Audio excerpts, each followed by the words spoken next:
Chapter 3. Education and the Death of Man. About 6 years ago, a young woman taking university courses in education told me of a lecture by the dean of the school. The dean stressed the need to separate education from the bondage to subject matter. Every area of study, he insisted, is subject to such rapid change that to teach a child in terms of the knowledge of today is to handicap the future of that mind by harnessing it to what will soon be obsolete learning or information. The need, he said, is to educate for change, for perpetual change or revolution, since no point of fixity exists, and change is the only permanent and constant factor in the universe. A logical question then follows. If education is into the fact of change, what content is there then in education?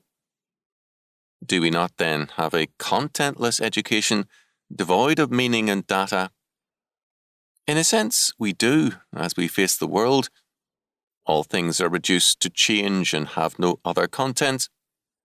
All factuality as change or flux is equally meaningful and equally meaningless.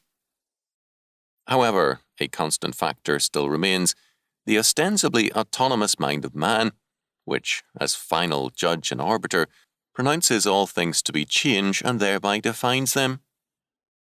By reducing all things else to meaninglessness, man establishes his mind as ultimate in an isolation of chaos. An example of this was a discussion among scientists who were responsible for the space flight to the moon about the theoretical impossibility of their work. Although their mathematical calculations had pinpointed a man on the moon, they were theoretically incredulous at this fact. How the logic of man's mind as expressed mathematically could have any correlation to the world of nature, which is a world of brute factuality and change, was to them a mystery. For the Christian, there is no problem. God, as the creator of all things, is the creator, therefore, of the material world as well as of man's mind.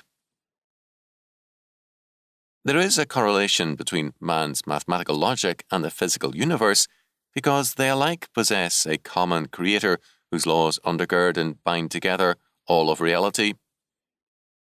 However, lacking such a faith, Dr. Remo J. Ruffini, a physicist at Princeton, could declare, quote, "How a mathematical structure can correspond to nature is a mystery. One way out is just to say that the language in which nature speaks is the language of mathematics. This begs the question.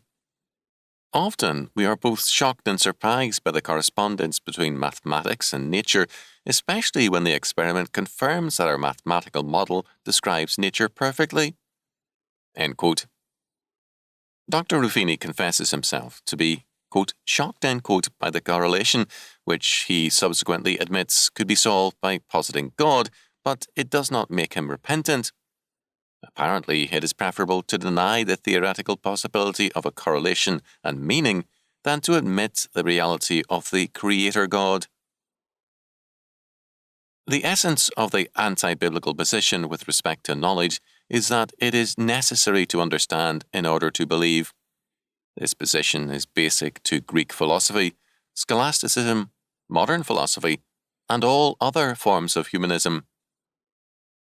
The end result of this insistence on autonomous understanding is no understanding at all, and men like Ruffini, who are a part of one of the most spectacular of scientific feats, deny that what they have done can be understood. The biblical position with respect to knowledge was succinctly set forth by St. Anselm, quote, "I do not seek to understand that I may believe, but I believe in order to understand. For this also I believe, that unless I believed, I should not understand." End quote. The starting point of Christian education is therefore faith and covenant obedience, whereas the starting and ending point of humanistic education is doubt. The starting point of faith means that we accept the universe as God's creation and therefore know that valid knowledge of that universe is possible. Because of the fact of creation, there is a total consistency between all parts, and there is a correlation between the logic of mathematics and the facts of nature. Every subject, thus, is only consistently understandable on biblical premises. Remember Sartre's denial of, quote, the spirit of seriousness, end quote, and his insistence that the truest existentialist or humanist is the drunkard who is totally oblivious of everything except himself. The logic of humanism requires us to learn nothing because no fact has any objective validity, and we are most faithful to humanism when we, quote, do our own thing, end quote, in total disregard for God, man, and nature. The Council of Greek Philosophy, Know Thyself, finally becomes the only possible knowledge for humanistic man. The problem, then, is that man cannot know himself in a world without meaning because there is no criterion for knowledge, discernment, or judgment. In fact, man finds it impossible to be totally humanistic this side of hell. As Erica Jong, an existentialist, admits with deadly accuracy, quote, the trouble with existentialism is that you can't stop thinking about the future.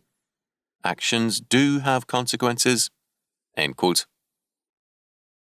To admit consequences is to deny man's autonomy and ultimacy. Humanistic education, by denying meaning to the world around us, not only denies knowledge, but also denies man, because man cannot live in a vacuum. He is a creature. He is not self-sufficient, and for man to deny God is to deny himself also. It has, after all, been not only Van Til, but humanists also who have pointed out that the logical conclusion of the death of God idea is the death of man. A. Malraux has seen the connection. Michel Foucault has also proclaimed the coming death of man. We are at the end of an era, the age of humanism, and humanistic man is proclaiming his own imminent death. It is urgent, therefore, for Christians to proclaim the rebirth of man in Christ and the rebirth of society through Christian education. In a world of dying men, the living will command the day. It is imperative, therefore, that mature Christians be reared to exercise dominion in every area of life and thought. Most Christians today are immature and unlearned in terms of covenant knowledge, and as a result are ineffectual Christians. It is interesting that one of the New Testament Greek words translated as, quote, unlearned, end quote, or quote unquote ignorant, is literally in the Greek, idiotes. Its modern meaning is a departure from its original meaning, but there is a valid connection. Unlearned, or quote, idiot, end quote, Christianity is ignorant of the faith, and ignorant of the necessary connection between every area of life and thought and the presuppositions of biblical faith. Without the sovereign and triune God, no knowledge is possible except on the borrowed premises of biblical faith. With faith in the God of Scripture, a thorough Christian education, and the development of its meaning for every area of life is mandatory. Christians have an obligation to develop grade schools, high schools, colleges, universities, and graduate schools. The idea of the university is a Christian one, and it cannot long exist without a faith in one God, one universe created by Him, and a totally unified and interrelated law structure in that universe. Without that faith, the unity, certainty, and consistency of knowledge disappears. Just as humanistic education is leading to the death of humanistic man, so a truly Christian education alone offers life to man and society in and through Jesus Christ.